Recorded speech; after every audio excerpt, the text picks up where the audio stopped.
शिवसेनेचे fire brand नेते भरत शेठ गोगावले आपल्यासोबत आहेत। गोगावले साहेब, काय सांगाल? 2.5 वर्ष ज्या पद्धतीने आपल्यावरती टीका झाल्या त्या टीकांना मतातनं उत्तर मिळाले? आता आपल्याला माझा रिझल्ट पाहिला नसेल वाटतं, तू 26,210 मताने भरत शेठ निवडून आला। मागच्या वेळेला 21,000 होता। जे टीका टिप्पणी करणारे होते त्यांनी पण आम्हाला मतं दिलीत। ज्या पद्धतीने राजकारण सुरू होतं, आरोप प्रत्यारोप केले जात होते, अशातनं 200 किंवा आपल्या पक्षाचा जवळपास 61 अपक्षांना धरून आकडा गाठलेला आहे, त्याबद्दल काय सांगाल? आता जर आपण पाहिलं तर फुल स्विंगमध्ये आम्ही आहोत। तिन्ही पक्षाचे चांगले आमदार निवडून आलेले आहेत। आता काय जे काय रिपोर्ट येतील, कमी संख्येने येतील, सगळे येतील, फुल संख्येने आलेले आहेत।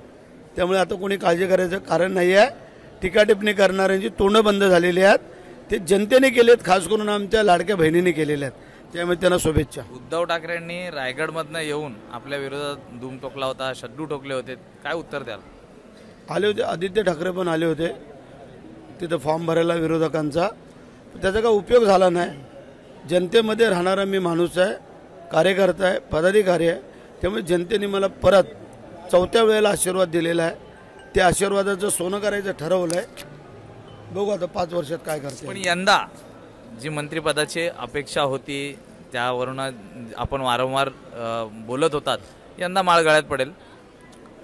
मी मंत्रिपदाबद्दल याच्या अगोदर कधी काय बोललो नव्हतो। मी स्वतःहून थांबलो तर मला बोलायचं कारण काय येतं? आत्ता बाकी आमचा नंबर असावा असं मला वाटतंय।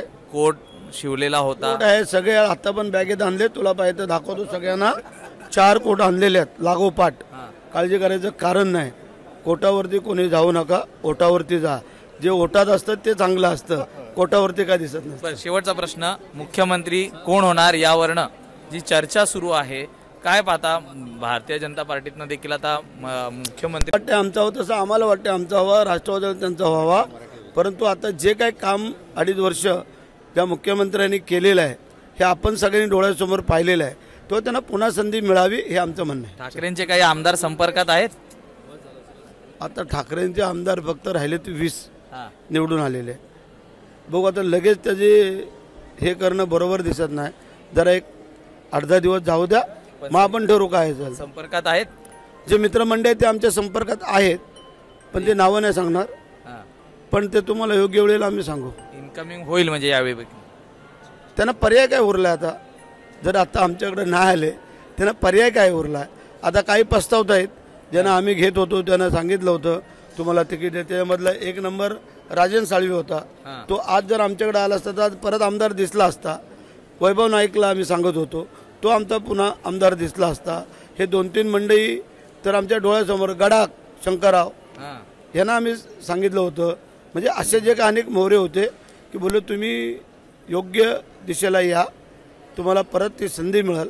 परंतु त्यांना काय वाटलं काय माहिती नाही, तर त्याचं फळ त्यांना मिळालेलं आहे। धन्यवाद सर आमच्याशी बातचीत केल्याबद्दल। तर हे होते भरत शेठ गोगावले, ज्यांनी सांगितलं आहे की याआधी आम्ही अनेकांना सूचना दिली होती की या साईडला या, मात्र ते आले नाही आहेत। मात्र अनेक जण अजूनही संपर्कात असल्याची विश्वाने देखील त्यांनी केल्याचं पाहायला मिळतंय। एबीपी माझा, उघडा डोळे बघा नीट।